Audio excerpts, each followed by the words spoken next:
రాజస్థాన్లో కాంగ్రెస్ పార్టీ నేత సుందర్ జైన్ వినూత్న రీతిలో పార్టీ కార్యక్రమాలను ప్రారంభించి కార్యకర్తలను ఉత్సాహపరుస్తున్నారు. 65 ఏళ్ల సుందర్ జైన్ కాంగ్రెస్ పార్టీ నిర్వహించే ప్రతి కార్యక్రమాన్ని శంఖం ఊది ప్రారంభిస్తారు. కాంగ్రెస్ సేవాదళ్లో ఎప్పటి నుంచో పనిచేస్తున్న ఆయన ఆ పార్టీలో జరిగే ర్యాలీలు, సభలు, సమావేశాలను శంఖం ఊది ప్రారంభిస్తారు.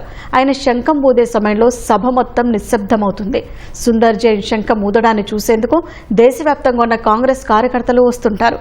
చిన్నప్పటి నుంచి శంఖం ఊదే అలవాటున్న సుందర్ జైన్ కాంగ్రెస్ పార్టీలో చేరాక కూడా కొనసాగిస్తున్నారు. ఇతర రాష్ట్రాల కాంగ్రెస్ పార్టీ అధ్యక్షులు సైతం ఆయన్ని పిలిపించుకొని మరీ పార్టీ కార్యక్రమాల్లో శంఖం ఊదిస్తారు. 1988 నుంచి తాను కాంగ్రెస్ పార్టీలో పనిచేస్తున్నట్లు సుందర్ జైన్ తెలిపారు. పార్టీ కార్యక్రమాల శంఖాన్ని ఊదడం చూసి పార్టీ పెద్దలు అభినందించారని చెప్పారు. కాంగ్రెస్ అగ్రనేతలైన రాహుల్, ప్రియాంక గాంధీలు తనను ప్రశంసించడం గర్వంగా భావిస్తున్నట్లు ఆయన చెప్పారు.